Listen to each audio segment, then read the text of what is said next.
Hello everyone, and welcome back to Chill English Channel. We're so happy you decided to spend a little part of your day improving your English with us. Hi friends, it honestly means a lot that you're here. Maybe you're at home, maybe you're commuting, or maybe you're just relaxing somewhere quiet.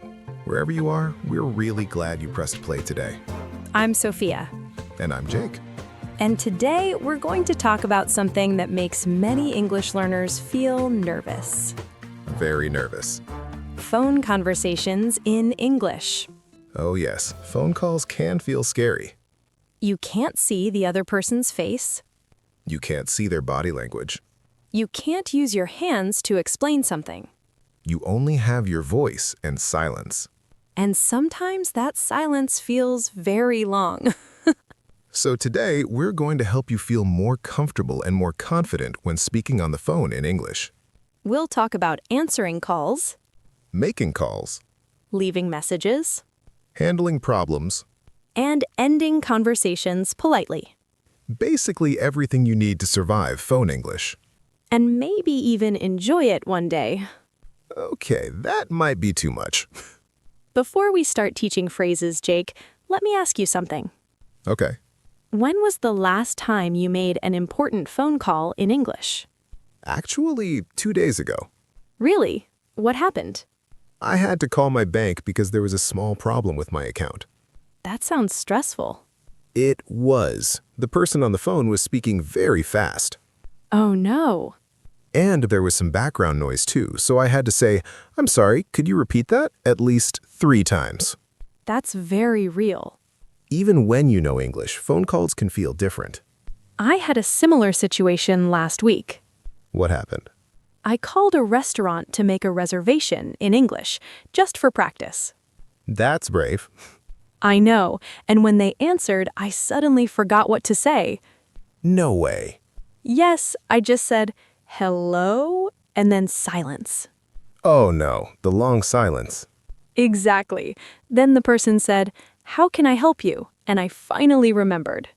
That's why this topic is so important.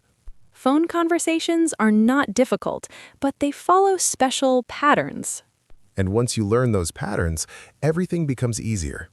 So let's start with the basics. Answering the phone. Ring, ring. What do you say? If it's a personal call, most people simply say, "Hello." Yes, that's completely natural. But if you don't recognize the number, it's often better to say your name too. For example, hello, this is Sophia. Or, "Hi, this is Jake." That way, the other person knows they called the right person. And it sounds confident. What if you're at work? At work, you usually answer more formally. You might say, good morning, this is Sophia speaking. Or, "Good afternoon, Jake speaking." Notice something interesting. What? If someone calls and says, may I speak to Sophia, you don't need a full sentence. You can just say, "Speaking." That's it. Very short, very natural. Many learners think they must say, yes, this is Sophia and I am speaking right now. No, that sounds too long. Just speaking. Now let's talk about making a call. This is where many learners feel more nervous. Because you must start the conversation. Exactly. When you call someone, the first thing you should do is introduce yourself.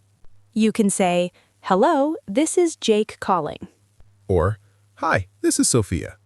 If you're calling a company, you should also say why you're calling. For example, "I'm calling to make an appointment." Or, I'd like to make a reservation. Or, "I'm calling about my recent order." It's important to be clear and direct. Simple sentences are better than long, complicated ones. Let's imagine a small example. Okay? You call a doctor's office. The receptionist answers and says, "Good morning." What do you say? "Good morning. This is Jake. I'd like to schedule an appointment." Perfect. Short and clear. What if you need to speak to a specific person? Then you can say, may I speak to Mr. Brown, please? Or, is Sarah available? The word "available" means free to talk. If they are busy, the receptionist might say, he's in a meeting, or she's not available right now. In that case, you have options. You can ask, When would be a good time to call back? Or could I leave a message? Leaving a message is very common. A good message includes 3 things: Your name, your phone number. and the reason for your call. For example, this is Jake. My number is 555-1234. I'm calling about the meeting tomorrow. When you say your phone number, speak slowly. You could even repeat it. That helps avoid mistakes. Now let's talk about a very common problem. What? Not understanding something. Yes, this happens a lot on the phone. Maybe the connection is bad, Or the person is speaking too fast. or too quietly. In those situations, you can say, "I'm sorry, could you repeat that?" Or, I didn't catch that. "I didn't catch that" is very natural. It means you didn't hear or understand. If someone is too quiet, you can say, "Could you speak up, please?" Speak up means talk louder. If they're speaking too fast, you can say, "Could you speak more slowly?" It's always better to ask than to pretend you understand, Pretending can create bigger problems later. especially if you misunderstand a date or a time. Imagine arriving on the wrong day. That would be embarrassing. That's why repeating important information is smart.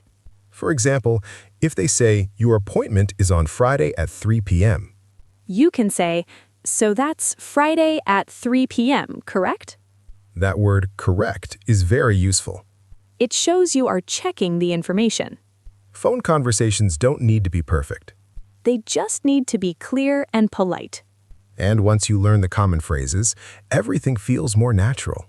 Exactly. And we're just getting started. So, Jake, now that we talked about answering and starting phone calls, let's go deeper. Yes, let's talk about what happens in the middle of the call. This is the part where real communication happens. And sometimes real confusion. Very true. Let's imagine you call a doctor's office to make an appointment. The receptionist might ask, "What seems to be the problem?" That question can make people nervous. Especially if you don't know medical vocabulary.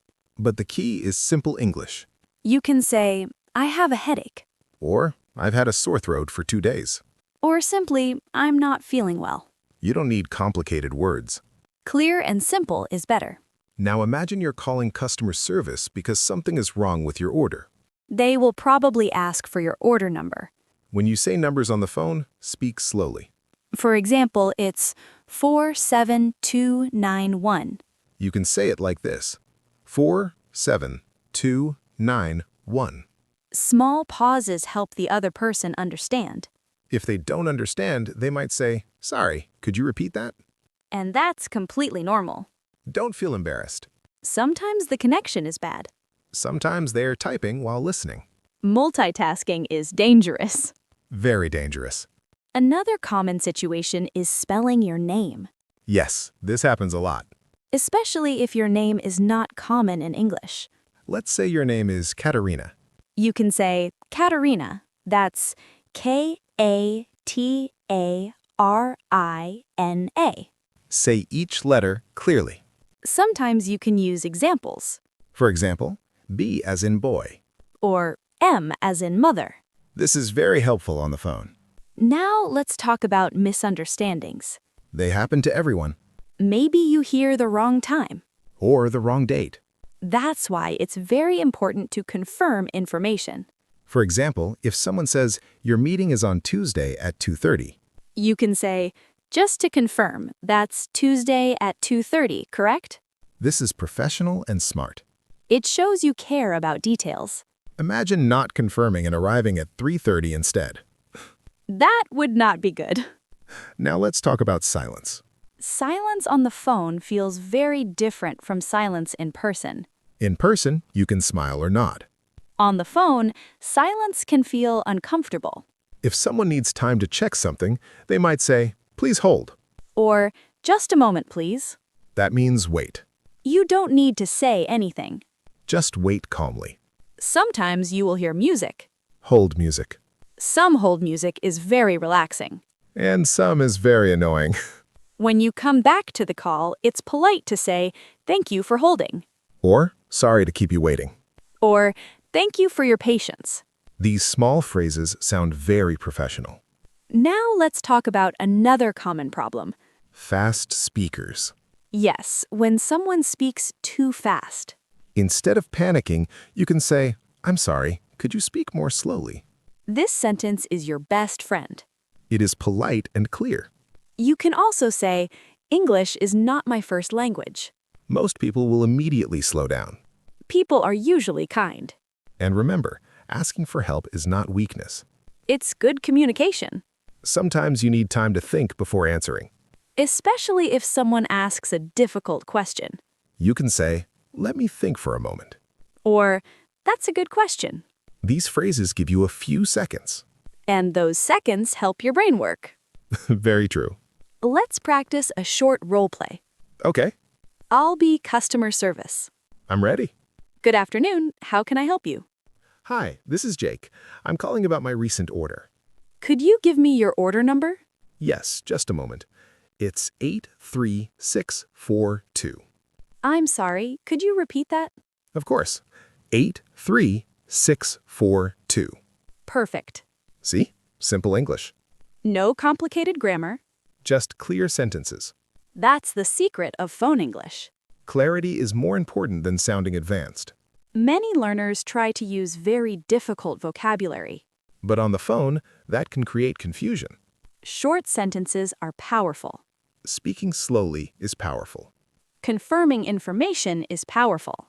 And staying calm is powerful. Phone conversations are teamwork. Both people want to understand each other. It's not a test. It's communication. And when you change your mindset, the pressure becomes smaller. Exactly. Now let's talk about ending phone calls politely. Yes, that's very important too. Many learners don't know how to finish a call naturally, Sometimes they just say, "Okay, bye," and it feels sudden. like closing a door too quickly. First, it's good to signal the end of the conversation. For example, I think that's everything. Or, that's all I needed, thank you. This tells the other person the topic is finished. Then you can thank them. Thank you for your help. Or, I appreciate your time. Very professional. If it's a casual call, you can say, talk to you soon. Or, I'll call you later. If someone says, "Have a nice day," you can reply, "You too." Simple and natural. If you need to end the call because you are busy, you can say, I'm sorry, but I need to go now. Or, I have another meeting. It's polite to give a reason. That makes it softer. Ending calls politely leaves a good impression, And good impressions are important. especially in professional situations. Exactly. Phone English is not about perfection. It's about being understood. And now you know the tools to do that. Yes, you do. So, Jake, we talked about starting phone calls, continuing conversations, and ending them politely. Yes, but now I think it's time for something very important. Practice? Exactly. Because listening is good, but speaking is better. We want our listeners to feel ready to use these phrases in real life. Not just understand them, but actually say them. So, let's do some guided speaking practice. Friends, if you can, say the sentences out loud. If you're at home, great. If you're on the bus, maybe speak quietly. Or just move your lips a little. Okay, let's begin with starting a call. Repeat after me. Hello, this is Maria. Hi, my name is Daniel. I'm calling about my appointment. I'd like to make a reservation. Good. Now let's practice asking someone to repeat. Repeat. Sorry, could you repeat that? I didn't catch that. Could you speak a little more slowly, please? Very good. Now confirming information. Repeat. Just to confirm, that's Monday at 10 a.m., correct? So the total is $50, right? Excellent. And now ending the call politely. Repeat. Thank you for your help. I appreciate your time. Have a nice day. Talk to you soon. Very nice. See, when you say the sentences out loud, they become more natural. Your mouth gets used to the sounds, Your brain builds confidence. and confidence changes everything. Now let's do a full mini role play together. We'll speak slowly so you can repeat. Ready? Ready. Good morning, City Dental Clinic. How can I help you? Hi, this is Alex. I'd like to make an appointment, please. Of course. What seems to be the problem? I have a toothache. I'm sorry to hear that. Are you available on Thursday at 3 p.m.? Sorry, could you repeat that? Thursday at 3 p.m. Yes, that works for me. Great. May I have your phone number? Yes, it's 555-7392. Thank you. You're booked for Thursday at 3 p.m. Just to confirm, Thursday at 3 p.m., correct? That's right. Thank you very much. You're welcome. Have a nice day. You too. Goodbye. That's it. A complete phone call. Simple vocabulary. Clear structure. Calm communication. Now let's talk about fear for a moment. Yes, because many English learners are afraid of phone calls. Why do you think that is? On the phone, you can't see the other person's face. No body language. No smiles. No gestures. And sometimes the sound is not clear. That makes it harder. But remember something important. What? The other person also wants the conversation to go well. That's true.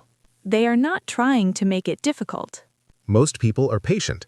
And if you make a small mistake, It's okay. communication is not about perfection. It's about connection. Beautiful. Thank you. Here's a small challenge for you this week. Yes, homework time. Call somewhere in English. Maybe order food. Or call a store to ask about opening hours. Or practice with a friend. Even leaving a voicemail can be good practice. Record yourself. Listen again. Notice your pronunciation. Notice your speed. And improve step by step. Don't wait until you feel perfect. Because perfect never comes. Progress is better than perfect. Always. And remember, every phone call you make in English makes you stronger, Even if it feels uncomfortable. especially if it feels uncomfortable. Growth happens outside your comfort zone. But you don't have to do it alone. We're practicing with you. Every episode, Every sentence. we believe in slow, calm, real progress, Not stress. not pressure. Just steady improvement. So next time your phone rings and the conversation is in English, Take a deep breath. smile. And remember these simple phrases. You can do it. You really can. Thank you so much for listening to Chill English Channel. We're proud of you for practicing. If this episode helped you, share it with a friend who feels nervous about phone calls. And tell us in the comments, what is the most difficult part of phone conversations for you? Starting the call? Understanding fast speakers. Ending the call politely? We love reading your answers. And we use your ideas for future episodes. Keep practicing. Keep speaking. And we'll see you in the next episode. Bye, everyone. Goodbye.